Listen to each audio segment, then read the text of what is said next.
Hi there everybody, Peter of England bringing you a small video, short video, hopefully within about 5-minute duration, particularly addressed to those of you in the United States who in some instances seem to have difficulty in persuading the payee or the local banks to accept the checks.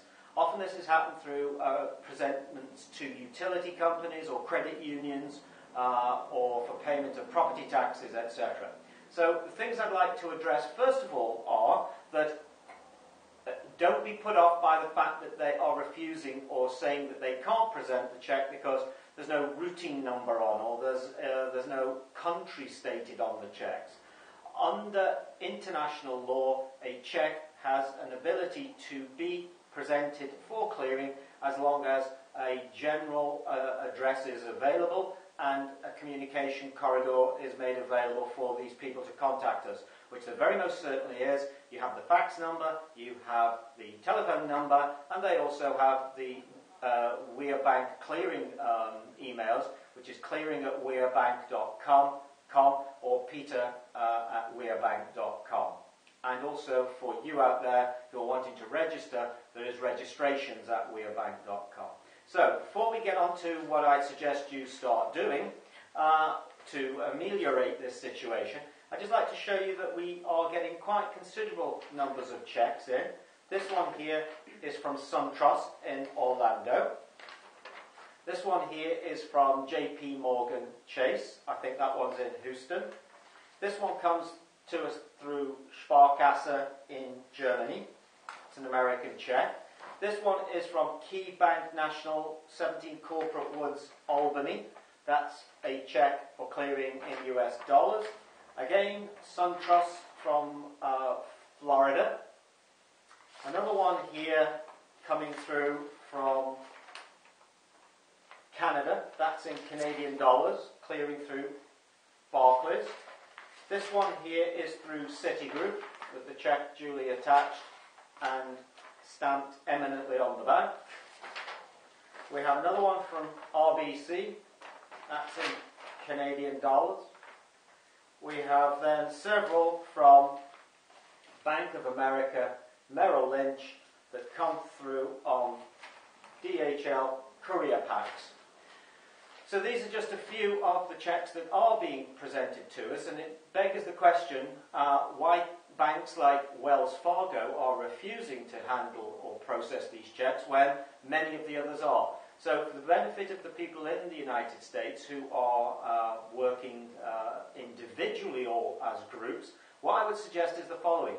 You must start to come together as small workshop groups, educate yourself onto the basis of what these underlying instruments are, and find out, for example, by using Uniform Commercial Code as your reference, Uniform Commercial Code Article 3 on negotiable instruments would give you an ability to see that a negotiable instrument has certain fiduciary responsibilities in the hands of the individual you handed it to. So once you put your name, signature and amount of money on a piece of paper, it energizes that piece of paper and turns it into something that it after was not. So don't be put off by them saying they can only take United States checks or checks drawn on a US bank. Under the United Nations Convention on International Promissory Notes and checks, you will find that there is an obligation for them to present. And part of that is what's called Uniform Rules of Collection, URC 522. So, for those of you who can get together in small groups, what I would recommend you to do is, if you have no money available to you, then why not contact the local university or the local college law department and ask them what is the situation regarding presenting a cheque drawn on a promissory note that you have already lodged or presented to a bank. What is the obligation of the payee and the payee's bank to actually process that instrument? Also ask them to point out the defects on the instrument itself, because if there are no defects, then there is no reason not to present. And they do not, remember, they do not know whether the cheque will clear or not until it's presented. So this is why there is an obligation to present and why they should and must present. The next part would be then for those who want to take a more aggressive position on it and do have some money, maybe a couple of $100, collectively come together and find a reasonably, if one can still be found, neutral attorney or one that's at least benign to the proposition, and ask him what is the procedure and the obligations on behalf of a bank in the United States once a foreign cheque is presented to it. As long as the cheque looks good on its face, then there is no reason on God's earth why it should not be presented. Now, this finally then leads us into conclusions about why the industry or why the controlling mechanism of these banking cartels is refusing to present the cheques, and why the judges are no longer fit to sit on their seats. Because there is a societal implied contract between you, the citizen, and the state. And it runs something like this, that in return for you allowing them taxation rights over you, that the government, or the elected officials of that government, guarantee to provide for your security and safety and uphold what's called the rule of law to protect you from external enemies and those internally within a nation. That's the implied contract. That's a societally implied contract.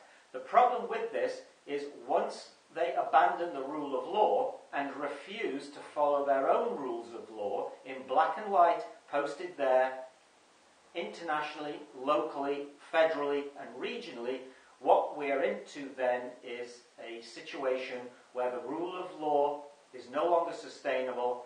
And so ask the question, if they are expecting you to follow the rules which they created for the transfer of these commercial instruments back and forth, yet at the same time they will not allow you fair rights to presentment, then the contractual obligation between you, the state, and whoever is representing the state sitting there as the judge is no longer valid. And if that is the case, then why should you be expected to fulfill and uphold your obligations as a so-called debtor when the other side, the counterparty, will not enforce the rule of law? And that applies to all commercial instruments. Equally, the final point to make here is that when it comes to so-called legal tender and the acceptance of a cheque, there is no way that they can turn around and say to you that a cheque is not a viable instrument for presentation as far as money is concerned. Without the cheque, without the promissory note, without the mortgage note, without the contract, there would be no commerce on the planet at all, because there is only 2% of cash available on the planet for paying all sorts of bills and exchanges. So it's a fundamental aspect, it's a fundamental issue, and so thank you very much. I hope this has been of interest to you. Peter of England, signing off.